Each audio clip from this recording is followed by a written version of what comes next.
Welcome back. It's Friday, March 3rd in the NBA. My 6 favorite picks are on the way. Let's recap yesterday, a 1-in-1 day, and technically a push, because you look at Zubac, he didn't even feel like suiting up. What the heck is that? But Luka goes over, Beal goes under. Those are a 1-in-1 day. Look, we drank a little bit of juice, ended our 5-day winning streak. Let's start a new winning streak today. Who says no? If you are new, go down below, hit that subscribe button, drop a like, comment your favorite play. You guys have been showing tons and tons of love and support. We certainly appreciate it. Now we have a bunch of good news and bad news today. Let's start with the good news, though. 2 great offers. We have one on DraftKings. If you're a new user and you sign up using the link at the top of the description, you make a $5 money line bet on any NBA game tonight, you get $150 in site credit, so take advantage of that. All the details are down below in the description. We also have a free square live on No House Advantage, one of our new sponsors, and all it requires is one significant strike out of John Jones on the UFC on Saturday night. Now, I don't watch a ton of UFC, watch some of it, but his regular line's 88.5, so it's a free square. Take advantage of it. I think the max you can bet on it is $10. I think that's what it says, so go check that out. The No House Advantage will have a bunch more entries, and if you sign up using our code COS, you get 100% deposit match. So take advantage of that.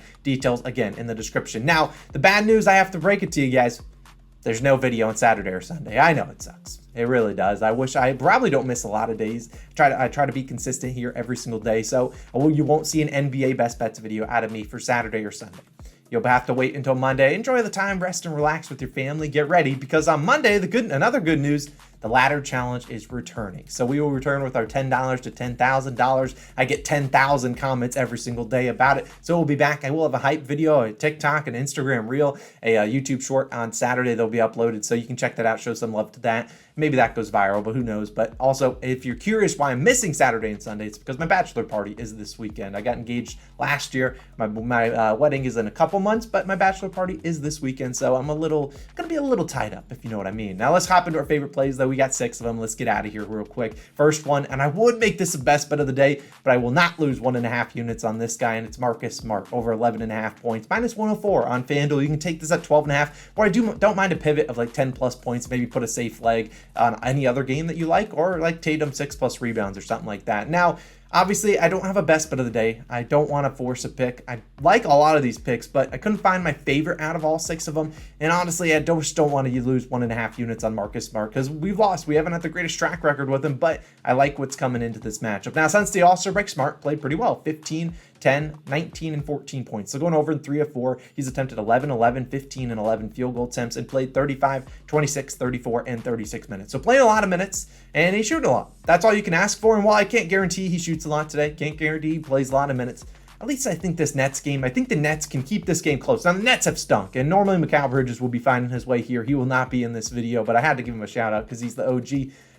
This Nets team has not been great, but they just got blown out, so maybe they come back here and play pretty tough. And the Celtics, we've seen them kind of play up to their competition, play down to their competition. Sometimes they play bad teams, they're like, we don't really feel like trying to down defense. So I think maybe this is a close game, and maybe Smart has a good chance. But honestly, the reason I like this is I don't know what the Nets did to Smart, but he's pissed when he plays them. He continuously steps up his game, and this is not a typo. In his last 20 games, including the playoffs, versus Brooklyn, averaged 16.7 points per game, scoring 12-plus points in all 20 games. He's hit his over in 20 straight games, including the playoffs, versus the Brooklyn Nets. Now, look, I can't guarantee he shoots the ball, and maybe he comes out, and maybe that's just an absolute jinx and a half, but it hasn't been jinxed the last 20 times, so hopefully he continues to do it. And then he's hit this over in 21 of his last 25 games with 10 or more field goal attempts. Now, I think Jaylen Brown gets going today, but maybe Jason Tatum, who just dropped 41 or 42, maybe he kind of eases off the gas pedal. And we look at Smart, guy that shoots a lot better at home. His field goal percentage increases by 4%, 3-point percentage up 7% at home.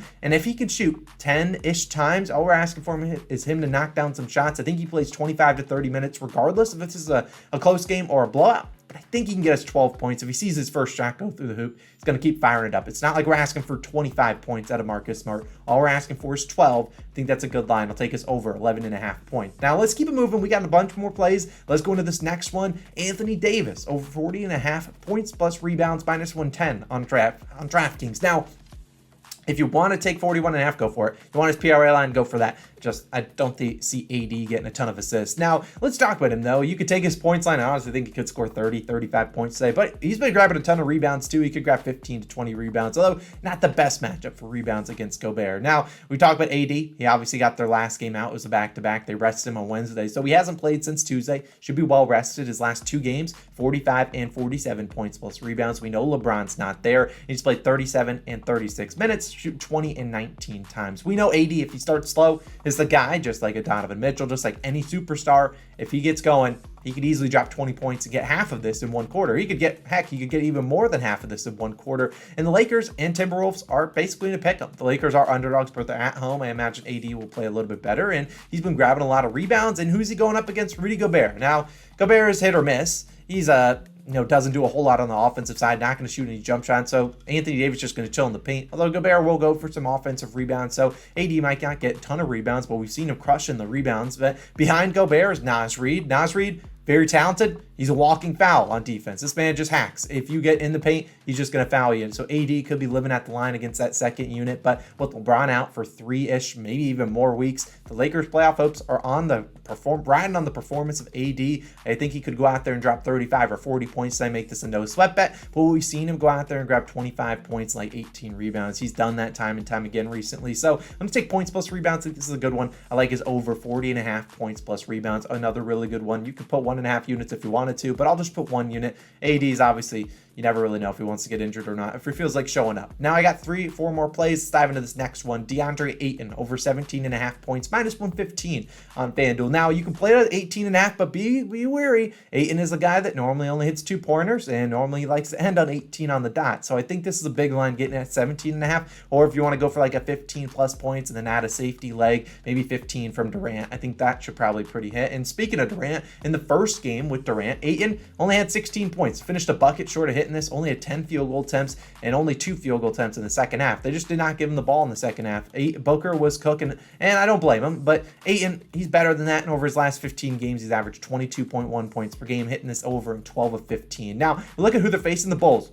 Very good defensive team with the addition of Patrick Beverly, Alex Caruso. I think those guys maybe make life difficult on Chris Paul. Don't expect him to score a lot. And Devin Booker, his line did not change despite dropping 37 points. So maybe Beverly and Caruso make life difficult there. It's kind of hard to make life difficult on Kevin Durant, but he's still on a minutes restriction. So I think a guy like Ayton might step up here in the mid-range. These guys are all great passers. CP3, Booker, Durant, they'll all find Ayton if he's wide open. And Nikola Vucevic, the guy that's going to guard Ayton, not the best defender. And DeAndre Drummond off the bench, very similar to Naz Reid. He's not defending anyone. He'll foul you if you get in the paint. And so we look at the Suns and Bulls played earlier this year. Booker, 51 points on him.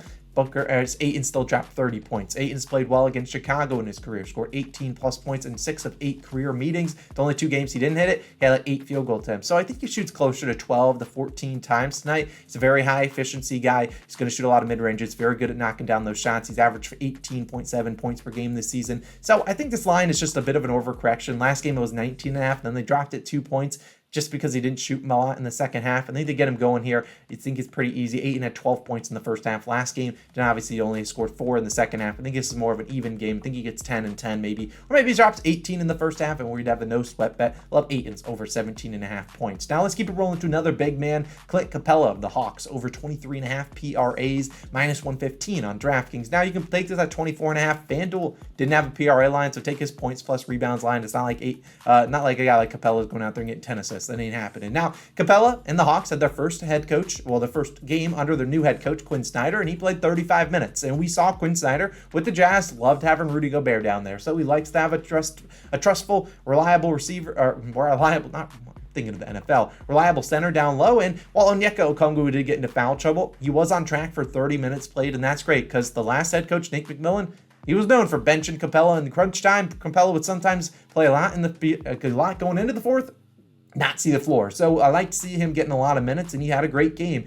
recording 31 PRAs. But this is a great matchup against the Blazers. Now, the Blazers, last 15 games, centers, 4th most points per game, 5th most rebounds per game allowed to that position. Not been great. 2nd worst defensive rating and the 5th most points per game in the paint allowed over that time span. So the Blazers defense hasn't been there. It's the lack thereof. There's really not much. Matisse Thybulle's trying his best, but the rest of the team is not playing defense. And the Blazers and Hawks just played on January 30th, a little over a month ago. Capella, 10 points, 15 rebounds, and 3 assists. That's 28 PRAs in 29 minutes. Trae Young wasn't even active in that game. And while DeJounte Murray's still a good facilitator, he's not Trae Young, and that's why Capella shot 4 for 11 from the field. It's a guy that shoots above 60%. And we look at him, he's had great matchups against this Damian Lillard-led offense. I mean, Damian Lillard in his last 7 games against Dame, He's averaged 13.9 points per game, 15.1 rebounds per game, and 1.4 assists per game. Good for 30.4 PRAs. That's in 31.9 minutes. Now, he's recorded 36, 42, 34, 10, 40, 23, and 28 PRAs in his last 7 against Dame. So he's really done well on this matchup. One of those misses was on the hook. Another one, he only attempted 1 field goal attempt, played 17 minutes. I think he should feast on the offensive glass, maybe with some tip-ins, but I think Trae Young is more in facilitator mode today. I think Trae Young could drop 15 assists. A lot of those are going to go to Capella. I think he should be open in the paint, should be able to easily dunk it in. We'll take Clint Capella over against this porous Blazers defense, over 23.5 points, rebounds, and assists. Now, my third or fifth and sixth plays are a little bit different than the ones before, but we'll start with the bankroll builder, which you guys have been asking for. It's on Ja Morant and Jamal Murray. I like Ja Morant for 25 plus points and Jamal Murray 15 plus points. This is the same game parlay on DraftKings, and if you're like, I don't have same game parlay options, I probably lean towards Ja Morant's over in points. It was 27.5, but I know Ja Morant's going to be a very popular play today. And why? Because it's a great matchup for him, which is why I like him for 25 plus points. But sometimes with those popular plays, they end up with like 25, 26, 27 points. You're just absolutely trolled. And maybe Ja Morant does that. But I think Murray can easily get his job done, and that's getting 15 points. Now, he's done that in 21 of his last 25. Done that in 13 straight home games, and he's attempted 40 or 20 plus field goal attempts in 4 straight home games. That might even be 5. So he's attempted a lot of shots. We look at Ja Morant. He's played really well against Denver. His last 7 versus them, 36, 27, 26, 18, 38, 35, and 23 points. I really liked his regular lineup points, but it moved up from 26.5 to 27.5, which he's ended on 27 about 4 or 5 times today. So I like this one. I mean, Ja Morant and the Denver Nuggets have allowed the second most points per game in the paint over the last 10 games. Not really a great recipe for success. He's obviously played well against them. One of his misses recently, he only played 24 minutes, still dropped 23 points on him. So I think he's going to shoot 20 times. I think Jamal Murray shoots 15 to 20 times. So I think he can get his 15 points. It's only a 2-leg same game parlay. It's minus 125. I'll take a stab at that. And for my 5th or 6th, I'm losing count. We don't normally do this many plays, but since we're off Saturday and Sunday, why not? My 6th and final play of the day is a little bit of a 2-parter. You'll see why. I like Patrick Beverly today, over 6.5 rebounds plus assists and over 7.5 rebounds plus assists. Now, I know this line's going to move up, which is why I'm going to sprinkle on some 7.5 because I want to ride with you, but 0.75 units is going to be on the over 6.5, 0.25 is on the over 7.5, just to get a little bit better value at that plus 125 on the top mark. Now, let's talk about Chicago and Beverly. Well, obviously, we already talked about Ayton, but I think Beverly can have a pretty good game, and he's kind of transformed this team. They've played pretty well with him on this team, and we've seen since arriving in Chicago, played in 4 games. He's had 9, 6, 11, and 20 rebounds plus assists. He had a double-double last game and didn't get it in points. He had 10 rebounds and 10 assists, and only 2 of those games were close. Those games, he saw 29 and 33 minutes and had 11 and 20 rebounds plus assists. So I think this is a really good angle. He's been averaging a lot of rebounds plus assist chances, 15.3 to be exact over these last 2 games or 4 games, and all we need is him to grab 7, hopefully 8 rebounds plus assists combined. If you need an individual line, kind of lean towards his rebounds. I think this is a little bit safer because look at guys on the court with him.